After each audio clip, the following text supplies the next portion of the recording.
केंद्र और राज्य मिसेकी अब धान 3100 टंकार किणु आज पर्यंत आपण कहीकि मुह बुले नरेंद्र मोदी जवाब देथिला ओडिशार चाषी कूल को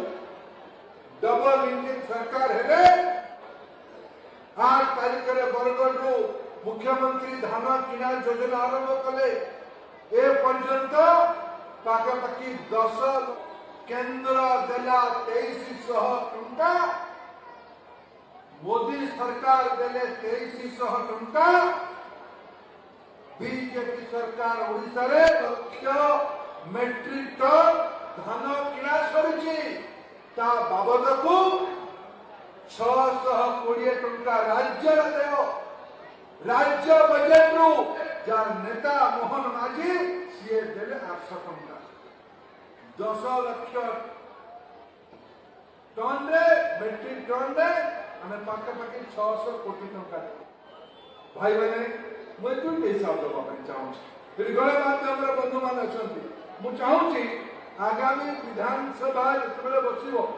बजेट सेशन माननीय विरोधी दल नेता मसरे ये टंका जिते 70 लाख क्विंटाल लक्ष्य अच्छी धान किणार ये सरला को पाखापाखि 5000 कोटी टंका अधिका ये विषय गोटे विशेष मुलतवी प्रस्ताव देके निजे आलोचना आरंभ करूँ सीए 24 वर्ष ओडिशार मां ओडिशार चाष पूर्वे आमर गोकुलानंद बाबू जाइए संबलपुर को अनेक भल भल योजना नेतृत्व ओडिशार आरंभ होती ए प्रकार किसी कौन करले ओडिशार डबल इंजिन सरकार कौन करला मु संबलपुर प्रतिनिधि है किसी दिन मसरे ये टंका जिते 70 लाख क्विंटाल लक्ष्य अच्छी धान किणार ये सरला को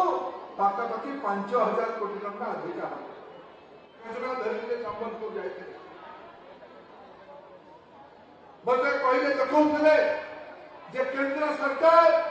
हीराकुद अंचल माछ चाष बढ़े धन्यवाद देवाई आसी बिटू बाबू को खाता कलम सब रेडी कर ऑफिस फाइल पत्र धरिकी सब रेडी कर 100 कोटी टंकार योजना देती ओडिशा सरकार नाम करने पुराना सरकार करने राजी नथिला बिट्टू बाबू संबलपुर या जल्दी काम छिड़ातु जिलापाल को आदेश देले अन्य अधिकारी आदेश देले